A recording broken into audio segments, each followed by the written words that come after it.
Gold is keeping its winning streak alive with its sixth straight day of gains and is headed for its biggest advance since the aftermath of the Brexit vote in late June. Joining us now is Peter Hugg, Global Trading Director for Kitco Metals. Pete, good to have you back on.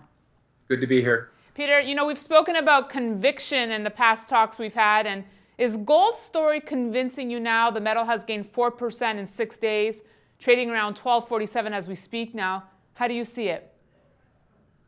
Well, I've been constructive the gold market for quite some time now. I've been hammered by investors when I've been the least bit negative on Donald Trump, and wasn't my intention to be political. But I see, the equity, and I've seen the equity market. It's priced fully to perfection based on a number of promises that the Trump administration have put forward. Specifically the tax cuts, the infrastructure spend. Just a variety of programs that I found interesting, but from the perspective of trying to figure out how this was going to be paid for, I was having a quandary. So I was always concerned about that aspect of his plan, and in that context, I was constructive on the gold price. And if you look at how the market is set up, just the slightest hiccup here has pretty serious consequences for the market. Just the fact that the healthcare Obama sort of a revision of the Obama healthcare plan is now somewhat stalling, even on the Republican side. Just that little hiccup was enough yesterday to drop the market in the equity space by almost 300 points, and the drop is continuing today. So there's a lot of uncertainty and a lot of nervousness in the market, and as long as that nervousness continues to exist, I think gold is going to have a floor and potentially could reach higher. Well, many experts I've spoken to say this healthcare bill is critical for gold, that if it passes, they say that gold will lose ground. While some are saying that if the bill fails, the dollar is likely to fall more and gold is likely to climb higher here.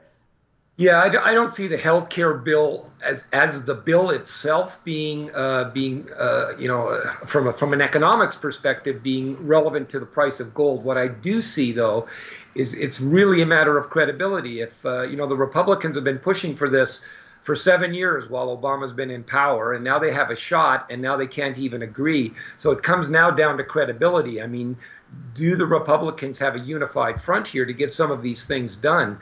Healthcare should have been a no-brainer, and they're having trouble with that. Now the question is, will they get the tax relief done and the infrastructure spend done? Remember, the U.S. is coming up to a debt ceiling in June. And Trump's plan, from what I see, is that he wants to spend this money now with the anticipation that the spending of the money is going to create GDP growth of somewhere north of 3.5–4% over the next 2 years. And that growth then will help to pay for the cost of these programs.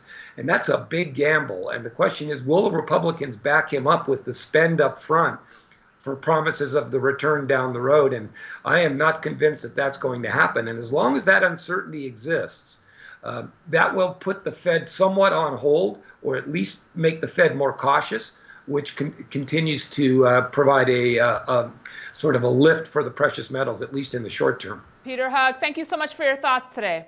You're welcome. And thanks for watching this edition of Kitco's Gold Report. We have Bill Baruch of II Trader up next.